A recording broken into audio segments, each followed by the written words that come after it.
Ayan mga Iwawa Balls, magsunog tayo ng pato at meron tayong mga bisita kasi Webes. Shout out kay John Paul na day off. Iwawa Balls, sunugin lang natin yung pato para maalis yung mga balahibo ba.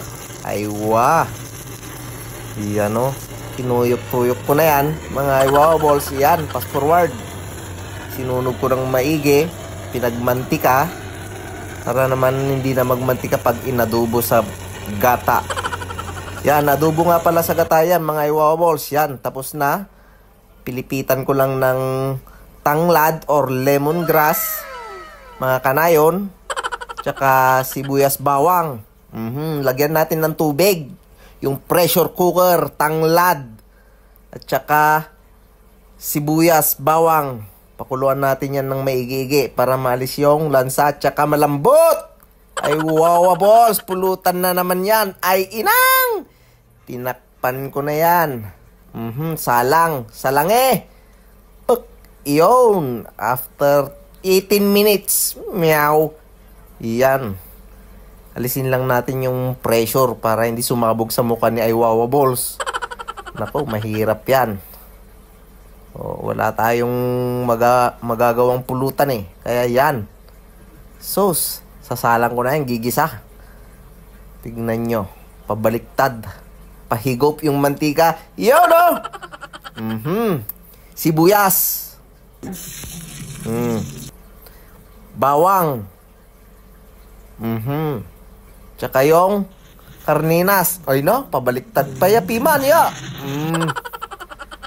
Data kakabsat. Nay, sa mo kaluban baset. Ay wow. Wow balls. Yon, oyster sauce mga kapatid. Yon. Hanggang maiga lang yan. Maiga means tuyo. Pampinta. Ay inang. Yon. Takpan ko na naman yan.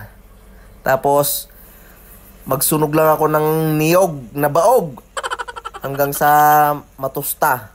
At yung pagkatusta niyan, mga Iwawa Balls, pipigain ko para yun yung ipapatako sa adobo. Para adobo sa gata. Ay inang! Ayan o, ganyan yung texture niyan.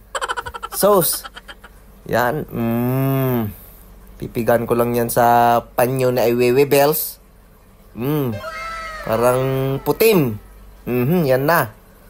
Sauce, lagyan ko na din ng sili. Ayan. Tsaka yung gata. Sarap niyan mga Iwawa Balls. Ginisa. Charan! Tama na uy. Ayan, tamang tama daw. Iwawa Balls. Ay sus, sobra daw. Hinalo mo na yan. At tsaka mayroon pa. Ay inang! Sus, gauta yun kakabsat. Nagimas apo piman. Unayin, ayan. Nyati kay na nga sa ungay data kakabsat na 4 mojito di happy vibe.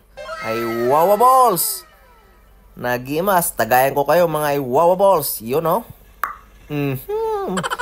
Kukuha lang ako ng plato ng Ilocano. Iyan o.